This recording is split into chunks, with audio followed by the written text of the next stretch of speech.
Hello everyone, good evening. उम्मीद करती हूँ आप सभी अच्छे होंगे और स्वस्थ होंगे। स्वागत है आप सभी का सोशियोलॉजी के एक्सपेक्टेड एमसीक्यू सीरीज में। अगर आप चैनल पर नए हैं तो चैनल को जरूर से सब्सक्राइब कर दीजिएगा। ये video UG NET JRF GDC GIC UP PGT MPPSC RPSC sociology sector exam के लिए काफी हेल्पफुल है। तो चलिए शुरू करते हैं आज की क्लास। देखते हैं आज का हमारा पहला प्रश्न क्या है। समाजशास्त्र को एक शिल्प किसने कहा था? सोशियोलॉजी इज अ क्राफ्ट, ये किसने कहा है? Option A C Wright Mills, option B है एलेक्स इम्प्लेस, ऑप्शन सी है हर्बर्ट स्पेंसर, ऑप्शन डी है उपरोक्त में से एक से अधिक। तो बताइए समाजशास्त्र को एक शिल्प, एक क्राफ्ट की तरह किसने माना है? तो इसका जो सही आंसर वो है option A C Wright Mills. इनकी मोस्ट इंपॉर्टेंट पुस्तक है the sociological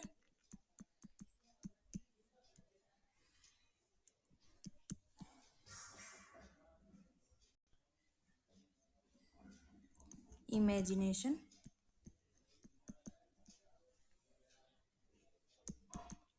then Alan English की पुस्तक है व्हाट इज सोशियोलॉजी, और उसके बाद हर्बर्ट स्पेंसर की पुस्तक है प्रिंसिपल ऑफ सोशियोलॉजी।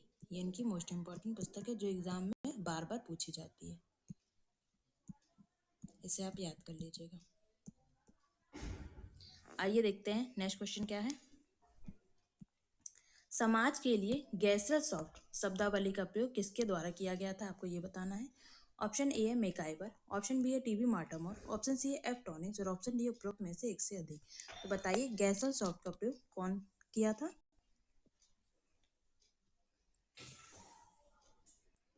तो इसका जो सही आंसर है वो है ऑप्शन सी टॉनिज। गैसरल सॉफ्ट मतलब समाज, सोसाइटी। और दूसरा इन्होंने कौन सा सोसाइटी की बात की है, वो की है गैमिन सॉफ्ट, जिसका मतलब होता है समुदाय। नेक्स्ट क्वेश्चन देखिए। एक समिति में निम्नलिखित में से कौन सी विशेषता होती है? ऑप्शन ए है मूर्तता होता है, ऑप्शन बी है प्रतीक होता है, ऑप्शन सी है क्षेत्र होता है और ऑप्शन डी है उपरोक्त में से एक से अधिक होता है। तो बताइए इनमें से समिति की क्या विशेषता होती है, आपको ये बताना है।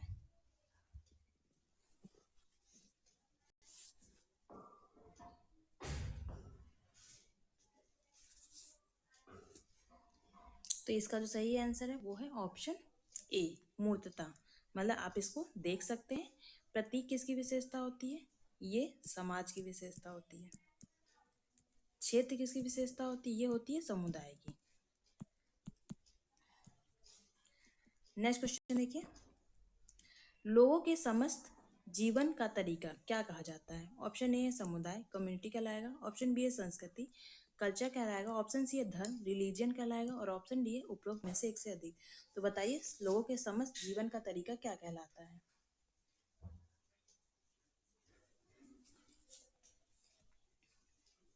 तो इसका जो सही आंसर वो है ऑप्शन बी संस्कृति, कल्चर कहलाता है।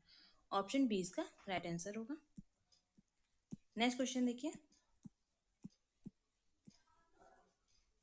समाजीकरण की निम्नलिखित में से कौन सी अवस्था किशोर अवस्था के बाद के क्रम में आती है?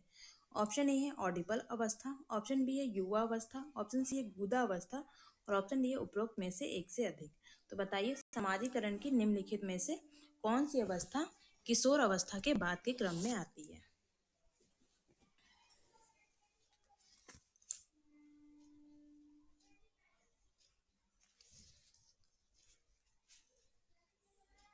तो ये आती है युवा अवस्था। ऑप्शन बी इसका राइट आंसर होगा। और इसकी बात किसके द्वारा की गई है? ये जो सिद्धांत दिया है डिपल अवस्था, युवा अवस्था, गुदा अवस्था, किशोर अवस्था, ये दिया है आपके फ्रायड ने। नेक्स्ट क्वेश्चन देखिए। जाति एक वन वर्ग है, यह किसका कहना है? ऑप्शन ए है मजूमदार एवं मदान का है, ऑप्शन बी है जीएस घुदे का है, ऑप्शन सी है एसी दुबे का है और ऑप्शन डी है उपरोक्त में से एक से अधिक का है। तो बताइए caste is a closed class, बताइए किसने कहा है? तो ये कथन है बहुत ही फेमस है, मजूमदार एवं मदान का है। ऑप्शन ए इसका राइट आंसर है। नेक्स्ट क्वेश्चन देखिए। भ्रष्टाचार का मूल कारण क्या है? ऑप्शन ए राजनीतिक स्वतंत्रता है, ऑप्शन बी है प्रजातंत्र के निम्न स्तर है, ऑप्शन सी है स्वतंत्र जनसंचार है और ऑप्शन डी है उपरोक्त में से एक से अधिक है।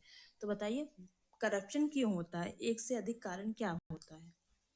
राजनीतिक स्वतंत्रता होगी तब तो भ्रष्टाचार होगा नहीं। स्वतंत्र जनसंचार होगा तब भी नहीं होगा। पर प्रजातंत्र का निम्न स्तर होगा तब भ्रष्टाचार होने की संभावना अधिक होती है। ऑप्शन बी इसका राइट आंसर है। नेक्स्ट क्वेश्चन देखिए, भारत में निम्नलिखित में से कौन सा जेंडर का मुख्य मुद्दा है? ऑप्शन ए कमजोर शिक्षा और स्वास्थ्य, ऑप्शन बी है यौन उत्पीड़न, ऑप्शन सी है किशोर अवस्था में गर्भवती, और ऑप्शन डी है उपरोक्त में से एक से अधिक। तो भारत में निम्नलिखित में से कौन सा जेंडर का मुख्य मुद्दा है, आपको ये बताना है। मेजर इशू कौन सा है जेंडर का इन इंडिया?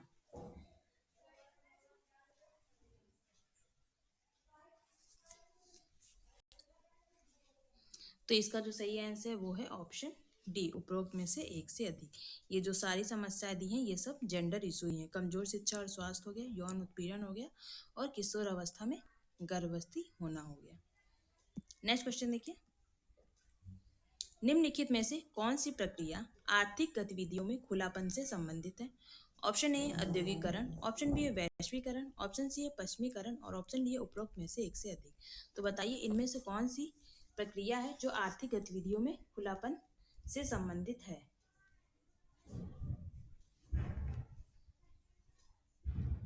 तो इसका जो सही आंसर होगा वो है ऑप्शन बी, वैश्वीकरण, ग्लोबलाइजेशन। ऑप्शन बी इसका राइट आंसर है। नेक्स्ट क्वेश्चन देखिए, वैश्विक गांव की शब्दावली को किसने गढ़ा है? मतलब जो ग्लोबेज विलेज है ये शब्द किसने क्वाइन किया है, आपको ये बताना है। ऑप्शन ए है मैकलुहान, ऑप्शन बी है गिलपिन, ऑप्शन सी है रॉबर्टसन, और ऑप्शन डी है उपरोक्त में से एक से अधिक। तो बताइए ग्लोबल विलेज की शब्द किसने दिया है? तो ये शब्द दिया है मैकलुहान ने। ऑप्शन ए इसका राइट आंसर होगा। और रॉबर्टसन ने दिया है ग्लोबलाइजेशन शब्द। क्या दिया? ग्लोबलाइजेशन। नेक्स्ट क्वेश्चन देखिए, संस्कृतिकरण की अवधारणा के प्रतिपादक कौन है? संस्कृताइजेशन थ्योरी किसने दी है, आपको ये बताना है। ऑप्शन ए है मजूमदार, ऑप्शन बी है दुबे, ऑप्शन सी है श्रीनिवास, और ऑप्शन डी है उपरोक्त में से एक से अधिक। तो बताइए संस्कृतिकरण की बात कौन करता है? तो ये करते हैं option C Srinivas. Option C इसका राइट आंसर होगा। नेक्स्ट क्वेश्चन देखिए, जाति किस पर आधारित होती है? कास्ट किस पर बेस होती है, आपको ये बताना है। ऑप्शन ए है रंग कलर पे, ऑप्शन बी प्रकार फंक्शंस पे, ऑप्शन सी है जन्म बर्थ पे, और ऑप्शन डी है उपरोक्त में से एक से अधिक। तो बताइए जाति किस पर आधारित होती है?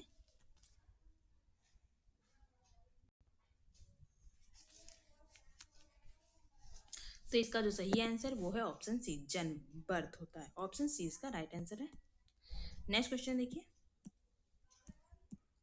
समाजीकरण एक प्रक्रिया है, कैसी प्रक्रिया है, आपको ये बताना है। सीखने की है, पढ़ने की है, लिखने की है, या उपरोक्त में से एक से अधिक की है?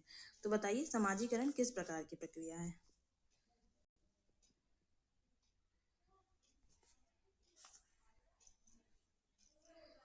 तो ये सभी की प्रक्रिया, व्यक्ति इसमें सीखता भी है। समाजीकरण एक ऐसी प्रक्रिया है जो जीवन पर्यंत चलती रहती है, लाइफ टाइम ये प्रोसेस चलता रहता है। तो इसमें व्यक्ति सीखता भी है, पढ़ता भी है, और लिखता भी है। तो ये उपरोक्त में से एक से अधिक होगा। ऑप्शन डी इसका राइट आंसर है। नेक्स्ट क्वेश्चन देखिए, जनजातीय कुछ नहीं बल्कि ये पिछड़े जाति के हिंदू हैं, या कथन किसका है? ऑप्शन ए है जीएस घुरे, ऑप्शन बी है एस सी दुबे, ऑप्शन सी है लुइस डूमा, और ऑप्शन डी है उपरोक्त में से एक से अधिक। तो बताइए ये कथन इनमें से किसका है?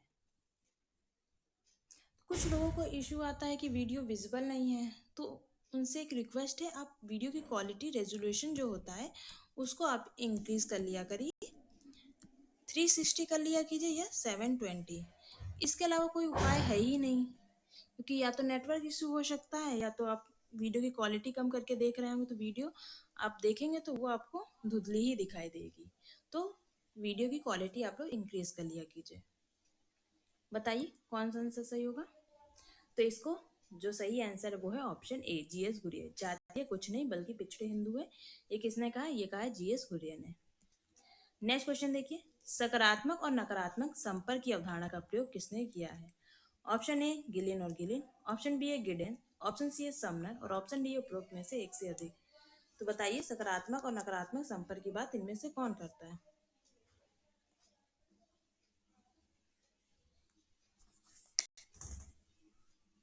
तो इसका जो सही आंसर है वो है ऑप्शन ए, गिलिन और गिलिन। ऑप्शन ए इसका राइट आंसर है। नेक्स्ट क्वेश्चन देखिए, समाज का उच्च एवं निम्न इकाइयों के मध्य संस्तरण क्या कहलाएगा? जब समाज में एक उच्च पद पर है और फिर निम्न पद पर है, इसमें क्या होता है? संस्तरण होता है, हायरार्की होती है। तो इसे हम क्या कहेंगे? ऑप्शन ए सोशल स्ट्रेटिफिकेशन, सामाजिक स्थिरीकरण। ऑप्शन बी है सोशल डिफरेंशिएशन, सामाजिक विभेदीकरण। ऑप्शन सी है सोशल इक्वालिटी, सामाजिक समानता। और ऑप्शन डी है उपरोक्त में से एक से अधिक। तो बताइए कौन सा ऑप्शन सही होगा? तो इसका जो सही आंसर वो है ऑप्शन ए, सोशल स्ट्रेटिफिकेशन, सामाजिक स्थिरीकरण। ऑप्शन ए इसका राइट आंसर है।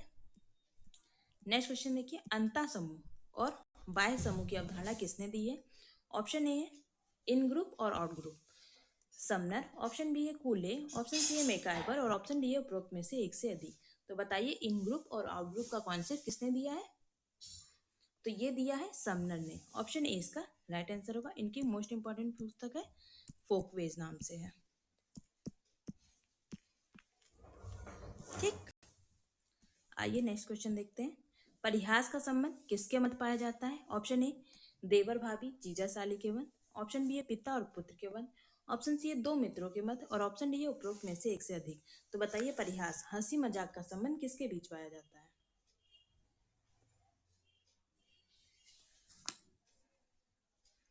तो ये पाया जाता है देवर भाभी और जीजा साली के मध्य। ऑप्शन ए इसका राइट आंसर होगा। नेक्स्ट क्वेश्चन देखिए, मनुस्मृति के अनुसार हिंदू विवाह कितने प्रकार के होते हैं? ऑप्शन ए है 6, ऑप्शन बी है 8, ऑप्शन सी है 4 और ऑप्शन डी है उपरोक्त में से एक से अधिक। तो बताइए आप मनुस्मृति में हिंदू विवाह, हिंदू मैरिज के कितने टाइप बताए गए हैं?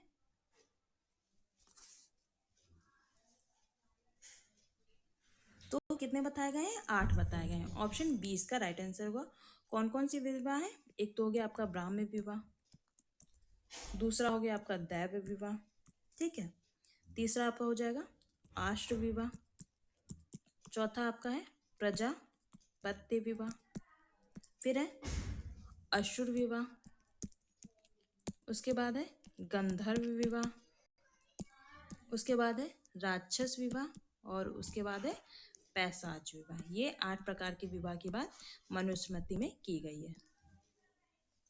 नेक्स्ट क्वेश्चन देखिए, निम्नलिखित में से जाति की विशेषता नहीं है। ऑप्शन ए जाति जन्म से निश्चित होती है, मतलब बाय बर्थ जाति होती है। ऑप्शन बी है जाति के सदस्य अपनी जाति में विवाह करते हैं। ऑप्शन सी है व्यवसाय अनिश्चित होते हैं। और ऑप्शन डी है उपरोक्त में से एक से अधिक। तो बताइए इनमें से कास्ट की कौन सी विशेषता नहीं है?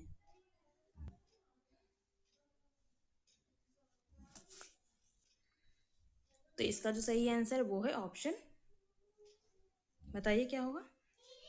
इसमें व्यवसाय क्या अनिश्चित नहीं होते, निश्चित होते हैं। परंपरागत रूप से जो व्यवसाय जिस जाति के लोग करते आ रहे हैं वो व्यक्ति को करना पड़ता है।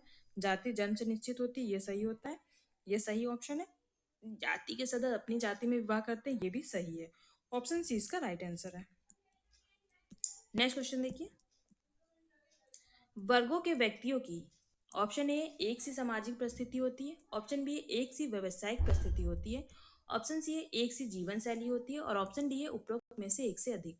तो बताइए वर्ग के व्यक्तियों की क्या होती है?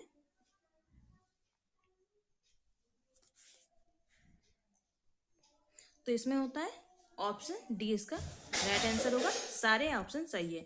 एक से अधिक सामाजिक परिस्थितियां भी होंगी, व्यवसायिक परिस्थिति भी होंगी और एक से अधिक जीवन शैली भी सबकी अलग अलग होती है।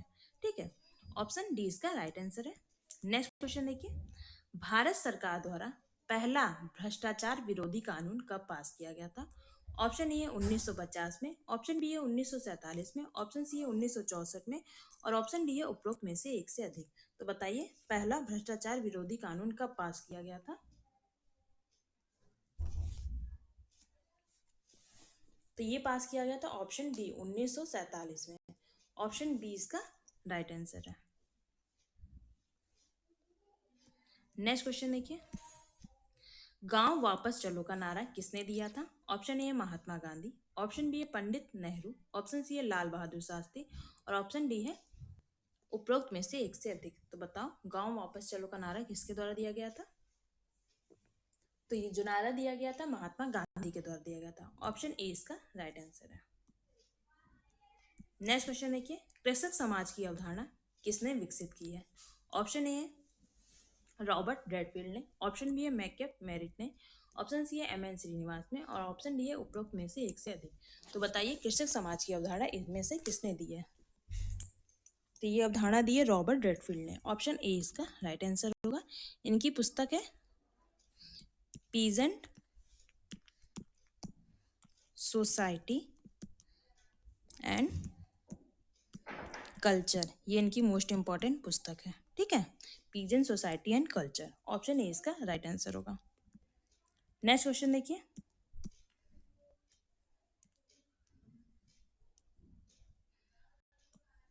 ग्रामीण नगरीय समाज की अवधारणा निम्नलिखित में से किसको दर्शाती है? ऑप्शन ए गांव और शहर के विलय को, ऑप्शन बी है गांव और शहर और गांव के बीच संस्कृति के अंतर का बढ़ने को, ऑप्शन सी है कस्बे और गांव का स्पष्ट विभाजन को, और ऑप्शन डी है उपरोक्त में से एक से अधिक।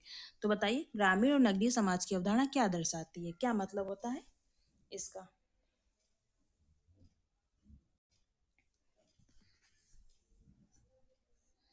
तो इसका जो सही आंसर वो है ऑप्शन डी, उपरोक्त में से एक से अधिक। ऑप्शन डी इसका राइट आंसर होगा।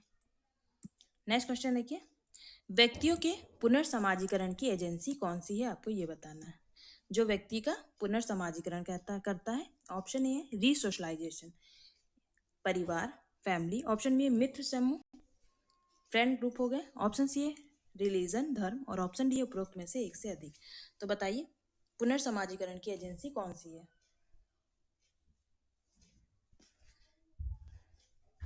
तो इसका जो सही आंसर है वो है ऑप्शन डी, उपरोक्त में से एक से अधिक सभी क्या है?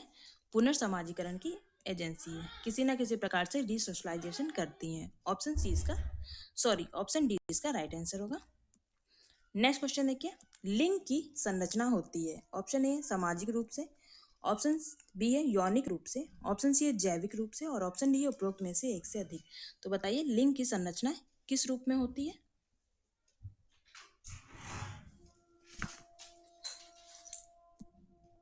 लिंग मतलब जेंडर की बात हो रही है, यहाँ पर सेक्स की बात नहीं हो रही, जेंडर की बात हो रही है।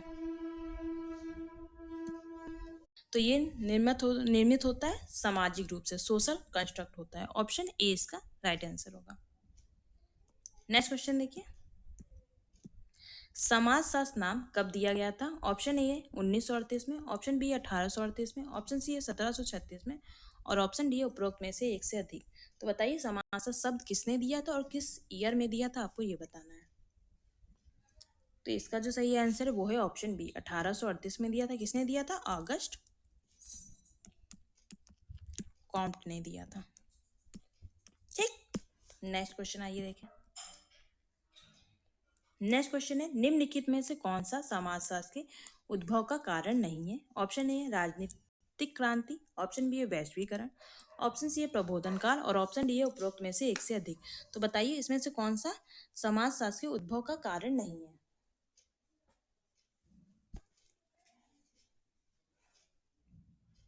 तो कौन सा कारण नहीं है? वो है ऑप्शन बी, वैश्विक क्रांति नहीं है। ऑप्शन बी इसका राइट आंसर होगा। जबकि राजनीतिक क्रांति हो गई, फ्रांसीसी क्रांति भी हो गई,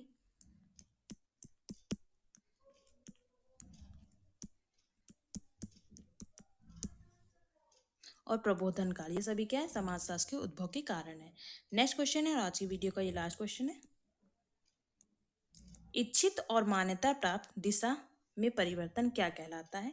ऑप्शन ए उद्विकास कहलाएगा, एवोल्यूशन कहलाएगा, ऑप्शन बी क्रांति कहलाएगा, रेवोल्यूशन कहलाएगा, ऑप्शन सी प्रगति कहलाएगा, मतलब प्रोग्रेस कहलाएगा, और ऑप्शन डी है उपरोक्त में से एक से अधिक। तो बताइए जब इच्छित है और मान्यता प्राप्त दिशा में परिवर्तन होता है तो इसे हम क्या कहते हैं? तो इसे हम कहेंगे प्रगति। ऑप्शन सी इसका राइट आंसर है। उम्मीद करती हूँ वीडियो आपको अच्छी लगी होगी। फिर भी आपको किसी क्वेश्चन में कोई डाउट हो तो आप कमेंट बॉक्स में मुझसे पूछ सकते हैं। मिलते हैं कल इसी टाइम पर। Bye bye, good night, take care.